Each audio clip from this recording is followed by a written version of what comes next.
ꯑꯗꯣ ꯃꯥꯒꯤ ꯑꯄꯣꯛꯄꯗꯤ ꯂꯩꯈꯤꯗ꯭ꯔꯦ ꯑꯗꯣ ꯃꯥꯅ ꯁꯨꯃꯥꯏꯅ ꯏꯈꯪ ꯈꯪꯍꯧꯗꯅ ꯊꯕꯛꯀꯤ ꯀꯩꯅꯣꯁꯦ ꯄꯥꯎꯁꯦ ꯂꯥꯛꯄ ꯃꯇꯝꯁꯤꯗꯅꯦ ꯍꯔꯥꯎꯃꯟꯈꯤꯗꯅ ꯒ꯭ꯌꯥꯟ ꯇꯥꯗꯦ ꯀꯞꯄꯗ ꯈꯣꯟꯁꯨ ꯁꯤꯗꯣꯛꯈ꯭ꯔꯦ. Since 2010 baba laigiraba matungda ai mama katangna ai family se koi like tamnaba akoi family ki expenditure everything mama na loina honarapanina awawa struggle mayam challenges mayam amadi thengai so aduna aina si challenges mayam se amtang di ko hange na hanba laitana will amaga loina na aina amtang di nungmuna tra nungmudi mama bo amtang di nunga hange hadana ai asi fawa hanba laitana si khona jaraptadagi ngasi Indian Coast Guard ki Assistant Commandant na pagjawan. Ay ming Arambam Umbiro Mita Devi ay Arambam Krishnadas ki mama ne ado magi apopadi lagidre ado maana sumaina ikhang khanghodana thabaki kenose pause lakpa matamsida ne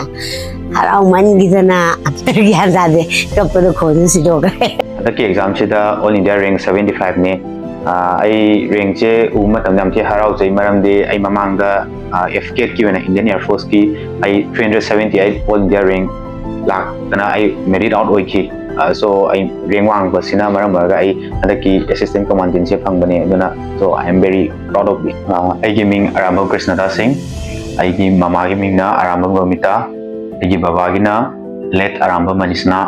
ai Lilong Chajing bazar gini. Mainly northeastern side ta leiba akoi manipur gi wena su akoi experience myam che armed force ki maram da fajana well aware oide oidabana maram kanda mi ayamba si field ji da changba se yamna watlena khale as compared to other state so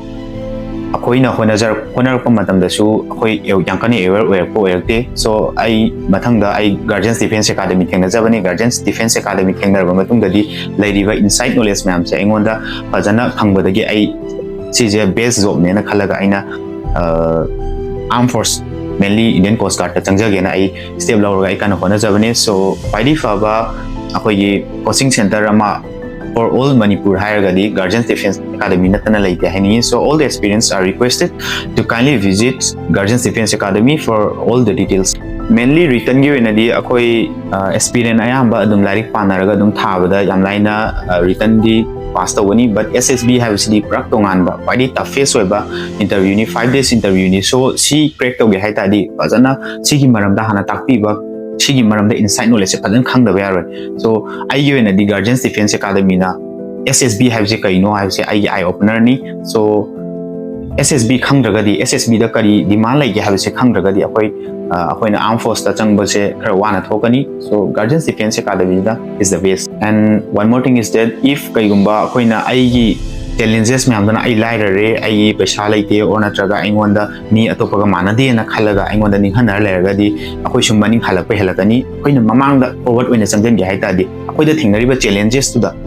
tu na ai gi will power oina ai gi positively oina negative laga su positive oina aina response piraga ai ona da baya di ai lair ta di ai gi future generations ai gi generation de hoga ai gi future generation gi da mata khalaga ai kana hona da baya di haba khalon cha khalaga hotnaraga di nongma natra nongma lairaba ina khunba amta khaidana khoi soidana mai pakani habi sajani.